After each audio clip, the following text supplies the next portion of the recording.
Hey guys, Chris the Valley Guy here. Might look a little bad because I'm filming on my iPad because it's the only good way to stand it up and I can see myself in the image better. It's a little grainy, but it says HD 60 when I press record, so hopefully it comes out better than what I'm seeing on my screen, whatever.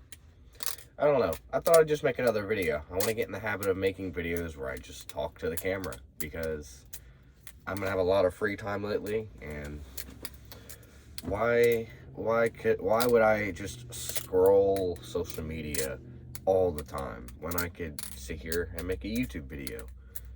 I guess that kind of plays me into the whole thing, but I'm talking about short content, the whole thing that's going on lately, the whole short attention span, super quick content that's super popular on like Instagram and TikTok. I have yet to download TikTok. I'm not giving my information to the Chinese.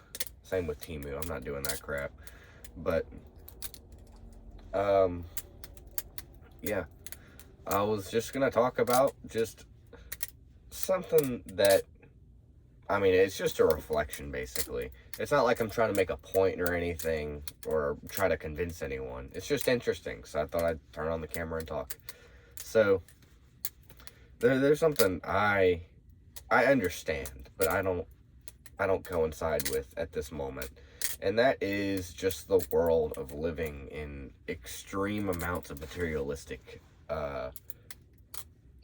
wants and needs. Like, yeah, I want things. I mean, I want more Bally's for sure. I mean, I got a little collection going on, but I could always do with a few more. But that's not what I'm talking about. I'm talking about like I mean, I understand why, but I could just never live in a like massive mansion, like 8-bedroom house with 2 stories and then a 3rd-story attic or whatever you want to call it, and have like 30 trillion small items that are all to my name. Because when I was young, I mean, I grew up in a relatively decent sized house, and I probably grew up along the confines of what you'd call middle class. And I'm thankful for it. Actually, I'm gonna grab a Diet Pepsi real quick. Diet Pepsi, the elixir that will kill me one day because of my crippling caffeine addiction and my crippling Diet Pepsi addiction. But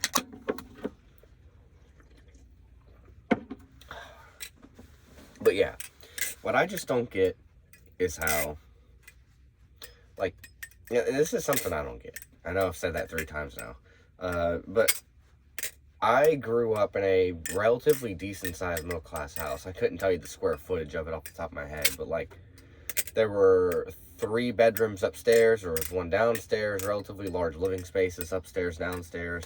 There was, like, a office upstairs,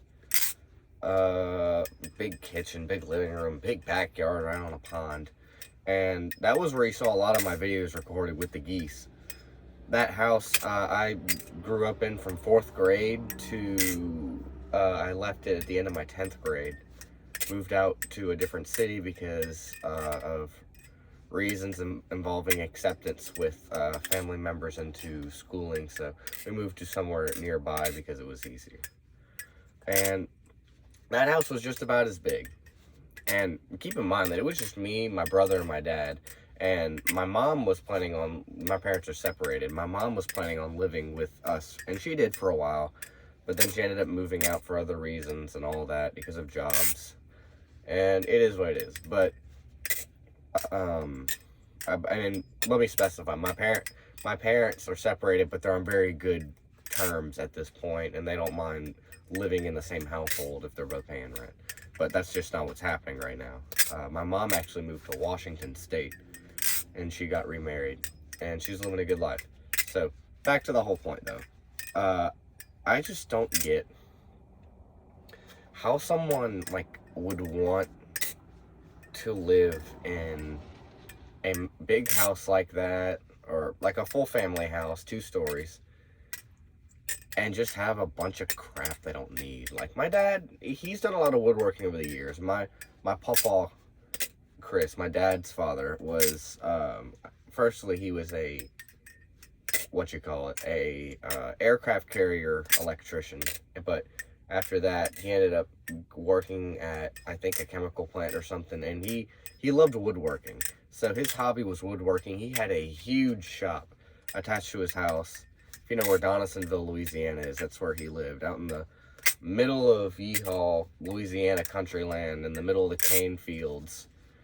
And I always loved going over there. He unfortunately passed back in 2012, and I think that was the biggest death that I ever grieved, even though I was the youngest and the least developed to understand it. And that's interesting. I didn't think that this conversation would get to here, but here we are. So, like, there's that aspect of it. But, like, I just, it's cool to own, like, a lot of tools for your craft, or to have, like, a shop to work on a vehicle. But, and it's cool that it's, like, directly attached to your house that you live in. Like, I understand the appeal. I'll be honest. I do understand it, but I could just never enjoy that. And maybe I'm speaking too soon, but I feel like the minimalist life is for me, for sure. And I mean, the reason I say that is just, and this is partially to do with nothing to do how I grew up, and more so the way that the world is going right now. Like, you used to be able to get quality things back in the day, and like quality, like everything was just made different back then. I'm trying to figure out why I brought this up, because I already forgot, because my ADD brain is already spazzing out with 30 ideas to talk about. But it's like, why would you want more quantity and less quality, per se? Like, I gotta take this jacket off. It's 75 degrees in here, and I'm not gonna deafen y'all with my air conditioner. On a side note, I'm currently parked outside of a church. I'm playing in an orchestra gig, so I'm just camping out here all day. You know, just boondocking, just living in the van all day. When I decided I was going to make a video, so I was like, okay, let's do that. I have like 13 gigabytes of storage on my iPad, so let's hope that we make it through. So, I don't know. It's just, there's a lot of cool things to be had. I will not lie. There's a lot of cool things to be had. And some of those things you need a property to have. But I feel like life in so many ways is so much more rewarding when you just live simply. And I'm not talking like you have to be in the middle of nowhere, live completely by yourself in the middle of the Alaskan wilderness, and you have to fight a deer with your bare hands to eat that night. That's not what I'm saying. I'm saying, like, and I was gonna say, like, you know, just living in a small house. And that's one step of the way. But what I don't get is why, there's reasons and I understand them, but I couldn't justify living in a small house very easily unless it was a movable one. Like, it's like, what, it's like, I understand the practicality of living in a small house, but like, why would you want to go halfway when you could go full way?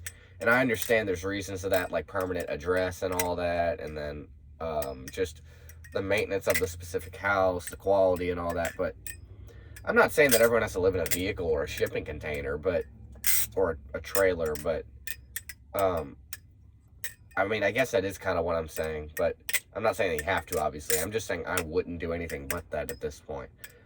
I just, there's something about being able to live so simply that everything you need is with you.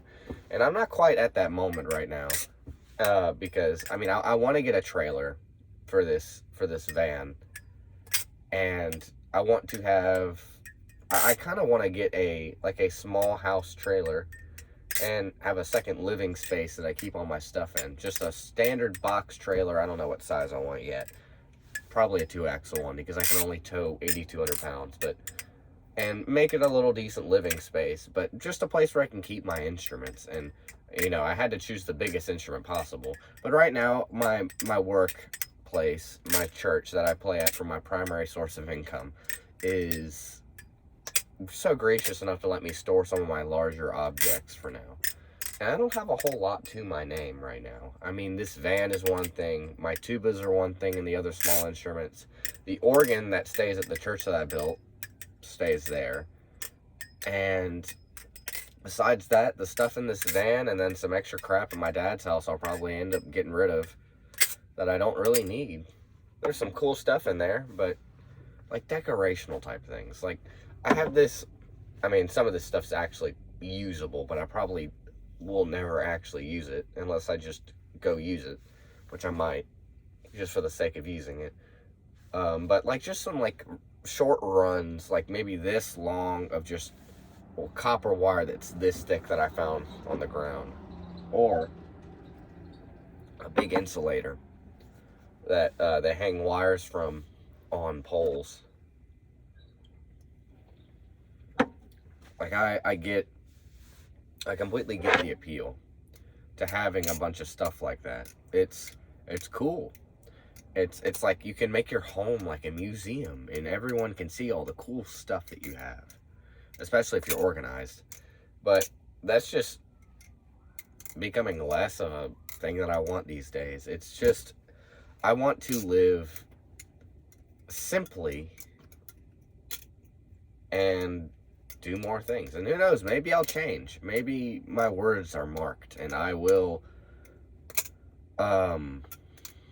I don't know, maybe I'll change one day. Maybe I'll end up living in a normal house and I'll get bored with life and be like, what is there to do other than to have materialistic things? But I feel like there's just more to life than that. I feel like that life is more in experiences than it is things. And I mean, there's hobbies you can always do. There's always hobbies you can do. Granted, I haven't had time to really do hobbies. I mean, I'll probably work until the day that I die, because that's been the consensus for my family, and I've grown up a lot like them in many ways, except a few different ways. It's always a little different every generation, you know, generational changes. Not as different as this current new generation is going through school right now. Holy crap, have mercy on their souls. But, the point is, I just don't see myself ever retiring. I would just have nothing fulfilling in life. I mean, obviously this is all in very, very, very what's the word, I'm looking very far into the future to make that statement, and it's not really fair to make that assessment because I have no idea what's going to happen. But that, as far as my predictions go, that's what I would think would happen. And I mean, I have no problem with living like that. I will always stay a musician. I will always play music. Excuse me. I had a little burp there. That was... Ooh. But yeah. So, with that, it does have its difficulties. So living in a van, for me personally, is very rewarding. There's just something that I enjoy so much about it, I can't put my finger on. It's probably the collection of things that make it awesome. My house is outside of the building that I go to do things. My house is wherever I want it to be. I can haul as much stuff as I need to in a moment to get to a location. I mean, it's no pickup truck, but I have this big space back here, and if I do some finagling, I can get the back door open, even though there's a generator on the tow hitch back there.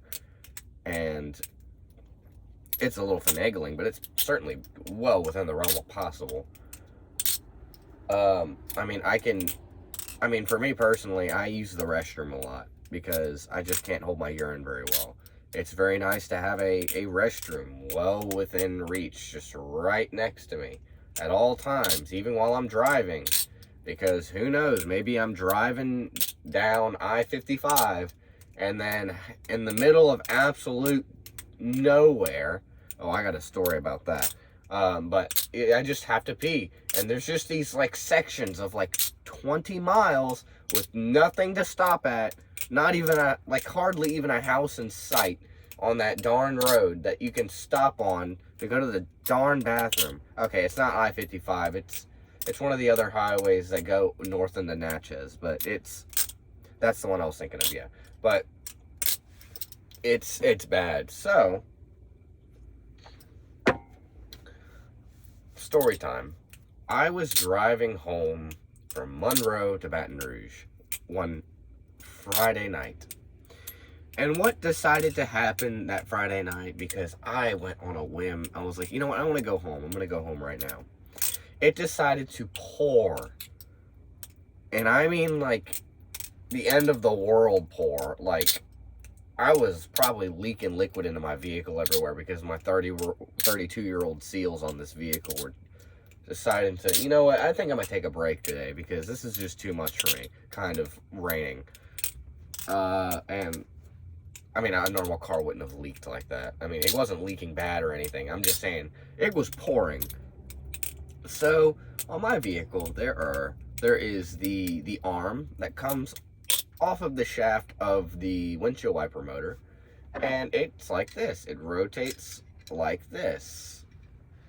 And this arm that's spinning attaches at this end. This is the motor shaft spinning it. There's a linkage right here and a rod that goes around with it every time it rotates. It's not as long as this, by the way, but the connecting rod is about this long, or whatever you want to call it, the linkage.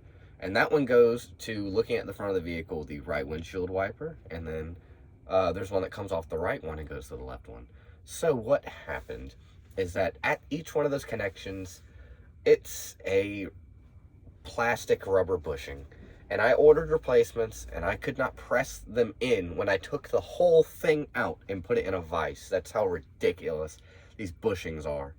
So, I replaced the ones that were failing at the time a while ago, and so coming off of those linkages, so that if you have the arm, you have this nipple that sticks out of it, and the nipple has a like a flange around it. If you were looking at it, it kind of looked like this if you were to make it bigger. So you have the nipple that sticks out, and there's like a ring around it that's wider. So what happens is that there's a bushing that goes on top of that, and then the other piece goes in between the bushing and that. So it's really loose without it, but it snaps into place in a perfect world. So what I ended up having to do when they broke, and I couldn't get the new bushings on, which thankfully I only spent like, what, $5 on, is I take the linkage and the linkage with the nipple on it. I put the linkage with the hole in it over the other one, and then since this part is bigger around than this part, I can take a piece of copper solid wire and wrap it around. And granted, it's loose, it's loosey goosey for sure, and it makes my windshield wiper not take a specific track sometimes as far as how far it goes left and right. It'll sweep off, but for now it's better than nothing, because I'm going to have to find a part or someone who knows in the know on how to get those working. So what happened was, specifically my left windshield wiper decided it was going inside the vehicle, my left one. I know that I just described the linkages, and I can't remember why only the left one stopped working from inside the vehicle, but it did. So keep in mind, it's dark out. It's like pitch black out at night. It is pouring, like violently pouring, like super fast winds. And when it goes out, I just hear this like, and it's like and I didn't realize what it was for a second. I was like, what is that? It was the linkage that had come off. It was smacking around the metal insides of where the linkage track is. So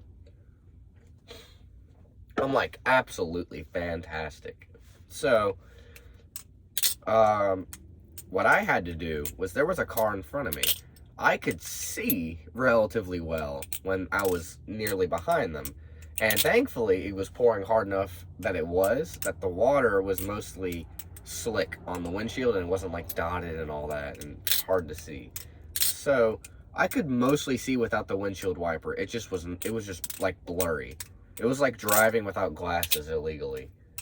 I'm technically supposed to have glasses, but I can force my eyes to adjust to what I need to see. It's just that my glasses take the strain off my eyes, so I can see normally without having to give myself crippling migraines. So I'm just driving down the road, in this really hilly terrain on this 2-lane road, one way, and it's just dark as hell outside. Eventually this car is just going so fast I can't keep up with them. Not that I can't, I just don't want to drive 70 miles an hour in a 60 in the pouring rain without windshield wipers and headlights. I can only see like 30 feet in front of me. I really need to get LED headlights. But I proceed to drive for 20 minutes before I find the nearest gas station, which happens to be in the worst crime spot I could have possibly chosen to do this job. So I try to fix it, and I struggled to find a piece of Romex wire that I needed. So what I had to do was I had to cut my power. I had to take out one of my wall outlets and cut the copper out of it so that I could make my windshield wiper work to drive home the remaining 100 miles or so that I had left. Not gonna lie, felt like MacGyver in that moment. There's the hood, like if you're looking at it, there's the hood, and then there's this trim piece between the windshield and the hood that has these vents that the vent comes in by the foot if you open the vent, and it's where the windshield wiper stubs come out. You put the blades on, they can go wheel. And so it's that piece of metal never comes out right because there's a rubber what's it called? There's like a rubber seal that goes around the windshield, and that piece of metal goes under that rubber seal. So conveniently, I'm having to like push like the rubber seal like in the specific way and all that. Anyways, I cut the shit out of my finger, trying to just do. Also, sorry for my language. I'm not used to doing that on YouTube. But I cut the ever-living heck out of my finger, trying to get this thing in place. I'm like, well, at least it's raining because it's washing away all my blood, and it's not getting all over my car, my van, my home. I'm not bleeding everywhere on my vehicle. It's just getting sent down the drain, thankfully. My nice O positive blood. Anyways. That's something else I've thought about. Like, I wonder how many gallons of blood I've lost from butterfly knife flipping, and how many people's lives I could have saved with the blood that I lost from just flipping. It's kind of weird to think about that, and to realize, yeah, just all the times in general I've bled in life, I wonder how many people that could have saved. It's kind of sad to think about. That's kind of a messed up thing to think about, but I prevail. What does prevail even mean? I'm not in the know. I have a vocabulary bigger than my understanding of it sometimes, and that's not a good thing.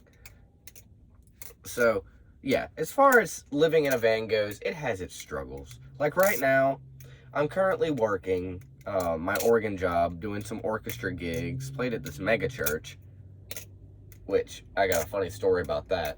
If you're a musician, you'll find it quite funny. So, I'm doing all these gigs. Hopefully I'll be able to make enough money this month to be able to put a down payment down for my CDL school, because I've yet to hear back from the agency that deals with grants and handing them out for people with ADD or whatever disability you so-called have. So I may very well have to pay. Not the end of the world. Just need $800. Thank goodness I have good credit. So yeah. I'm looking forward to hopefully having enough money to do that. I forgot where this was going. Oh yeah, so I'm in a slight pickle right now because my vehicle has been running fine, minus the water pump I had to have replaced that costed me a little over like $1,200, I think. It was because they had to drain the refrigerant lines, and then they ended up having to convert me from R12 to 134A, and I'm so unhappy about that. I was so sad. It's not nearly as cold. I like R12. It sucks that it destroys the ozone layer, and honestly, out of all the things that we've had to ban in this world, that's probably one of the better ones, because living in Louisiana, you really feel the consequence of no ozone in the atmosphere. And by that, I mean you just die. You just die. You just walk outside and your body just evaporates. It's absolutely horrible. It's like you drown from the amount of moisture in the air, while also like evaporating at the same time. It's absolutely unnecessary, uncalled for. It sucks that, I mean, the ozone layer is getting back to what it used to be, I think, according to whatever scientist that's being paid to be politically correct or whatever. But all that matters is,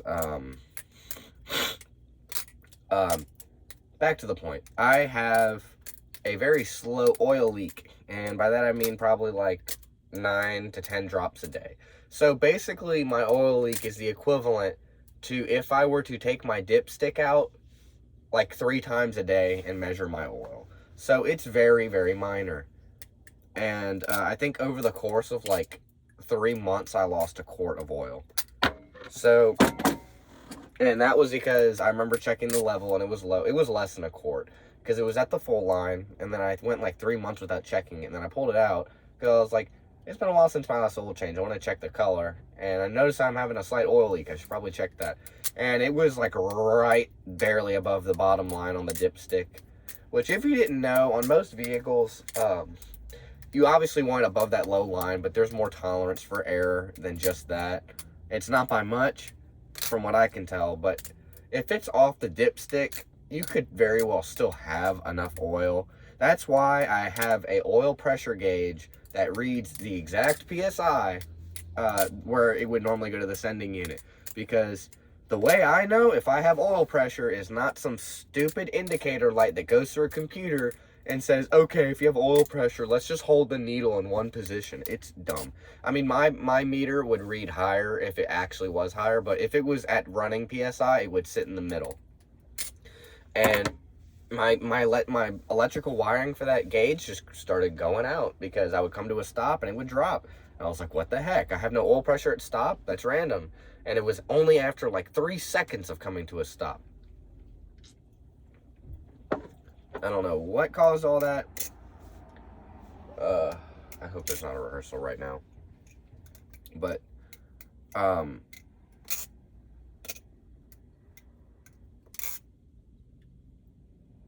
went brain dead.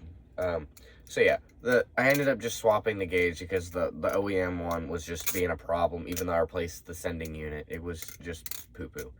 So I'll know if I have too low oil because I know my oil pressure based on temperature and all that. Also, my vehicle really struggles to start in the cold. I have to start it like a carburetor vehicle. I have to pump the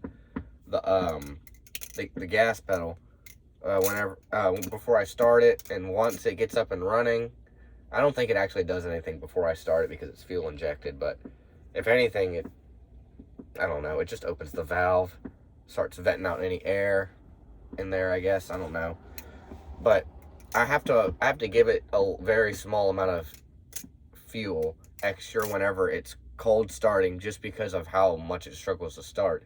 And because I have a manual oil gauge, I can see my oil pressure slowly creep up because it's so cold. The oil is so viscous. I'm like, oh, this is not healthy.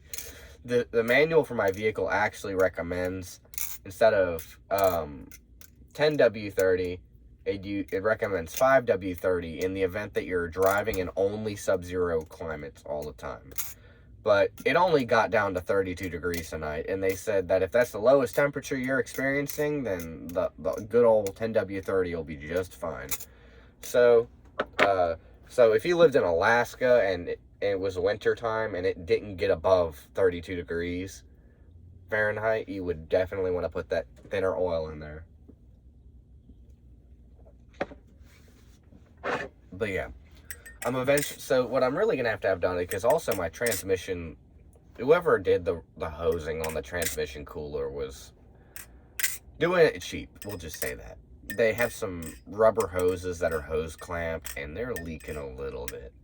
And I am checking my fluid regularly to make sure I'm not getting low, because I do not want to have to replace an automatic transmission in a Dodge. Because this one has a good transmission. It shifts great. It's in good condition. And that's because it's been being used to pull half the weight that it's designed to the entire life of its existence, because these vehicles are designed to basically pull another full-size version of itself. And that's with like a 3,000-pound payload. Balls. Ugh. So, what was I saying? So yeah, I need to have all my, I need to, for one, get a new oil pan because, it's not in the greatest shape. It's not dented up or anything, but I can, whenever I tighten the drain plug, it flexes a little bit. So, I need to have that replaced. I need to have my rear and front, engine seal replaced. I can't remember if the transmission seal is nearby, and whenever they have to do that. If it is, I'll have them do that too. And, yeah, I'll have them change all the seals and all that. I probably need a new hydraulic pump soon because that thing's leaking too. I could live without power steering and power brake. Oh yeah, that's right. I need a new brake master cylinder and a new brake booster. Because my brake pedal, when I come to a stop, it'll go, it'll have tiny little sink points. And if I release the brake pedal and press it again, it goes away. But it's, from who I've talked to, it seems to be either a brake booster or a master cylinder going out. And I probably need to replace those 32-year-old parts anyways. So, yeah, that's probably what needs to happen. But back to the whole point of the video. Living simply. I mean, those are as much as I really want. I mean, it's not much to ask for. It's just have an operational vehicle.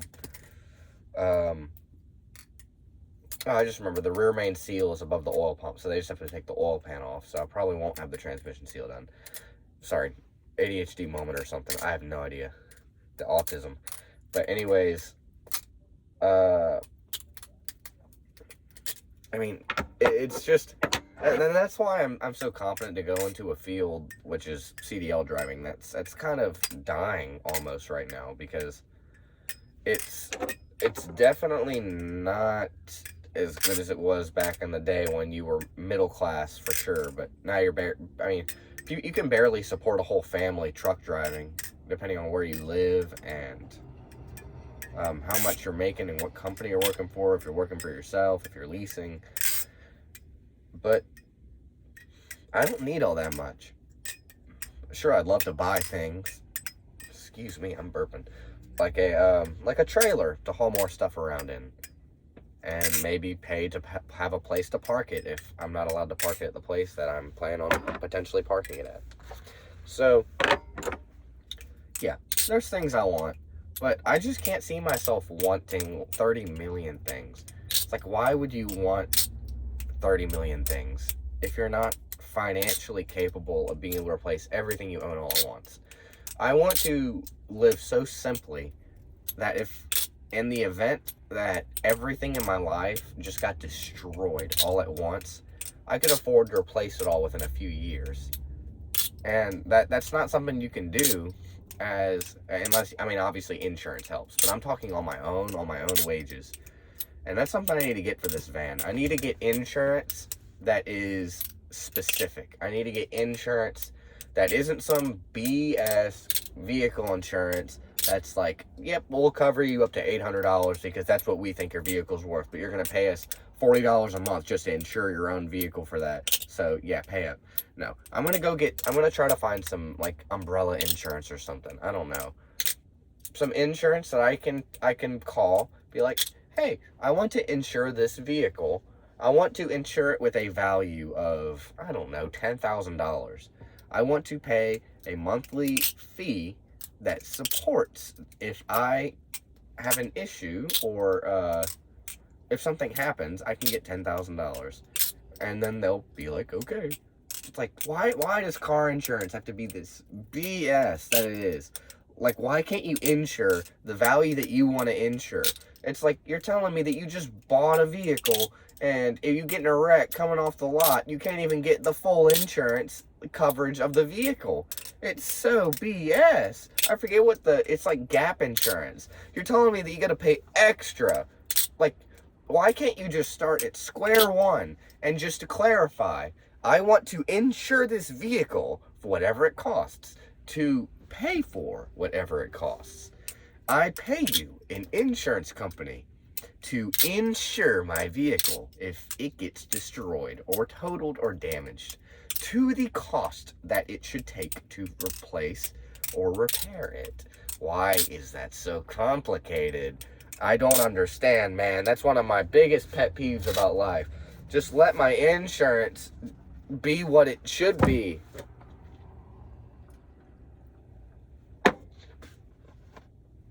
It's just absurd, man. But yeah, I mean, I'll probably, and I want to live in this vehicle specifically as long as possible. I don't care if I have to strip it all down naked and start all over again. If I want to be financially stable enough to where if this thing gets absolutely decimated in a vehicular collision, I can still use this vehicle's frame and VIN number, because I do not want to follow emissions regulations. And I know I'm going to get some person in the comments being like, oh, but emissions are so bad.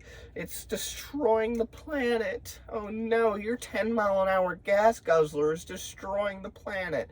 I'll listen to that argument when they put DPF and what's it called, DEF systems on tankers that float across the Pacific and Atlantic Ocean. I will care about emissions regulations when there's more done about jet pollution, not just like, pollution, like, it's probably about, the number I read was like, for a large commercial airline, it's about 30 times more emissions than a person driving the distance per person in that plane. So the emissions being put into, but it doesn't matter, it's in the atmosphere. I know I'm getting a little too political for this channel, but I can't describe how much I'm starting to almost not care at this point. But I don't know. I may go off my lid one day and just start talking politics, and I'll just say, you know what? I'll put a warning that it's going to be political beforehand, and we'll just go with that. But at this point, I don't know if I'm caring. But I know I've become the sole thing I wish to destroy. Not really. Anyways, yeah. So I want to be able to use this vehicle for the rest of eternity as possible with the same VIN number, so I can put whatever engine I want in it and not have to follow emissions regulations. I can just work on it or have someone work on it and they'll get how to work on it.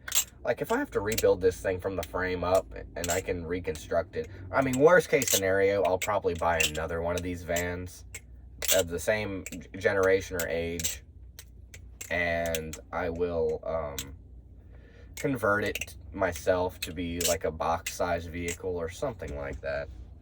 Worst case scenario, I'll start driving around like a box sprinter van, but obviously I have to have money saved up to do those things. So let's hope that in this world of the United States that we live in one of the cheapest states to live in and afford things, Louisiana, let's hope and pray that I can afford to, with a CDL and do CDL jobs, afford to pay to live in the way that I want to live, which is very, very simplistically.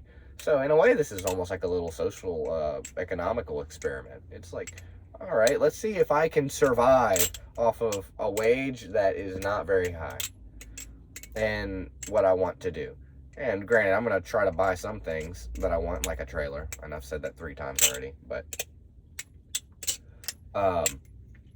if all goes well, I mean, I should be living okay. Yeah, I don't remember what else I was gonna say to that, but yeah. With that being said, I don't know what else to say. So I thought that y'all might just want to tune in to me rant about some random stuff for a while. And I don't even remember what the, oh yeah, I'm just gonna, what should I title this vehicle? What should I title this video? I don't know. I don't know. I think I'm gonna title it, This Is How I Want to Live, or something like that. Who knows, maybe I'll change my mind. This video, by the way, just for reference, It is December 19th at 11:45 a.m. Let's see how long it takes for it to upload with my bad van Wi-Fi, because you know that Wi-Fi ain't that great. AT&T hotspot having Wi-Fi. Okay, well, I appreciate y'all's support as always. I appreciate y'all's engagement. I appreciate y'all watching my videos. And with that being said, thank you for watching and goodbye.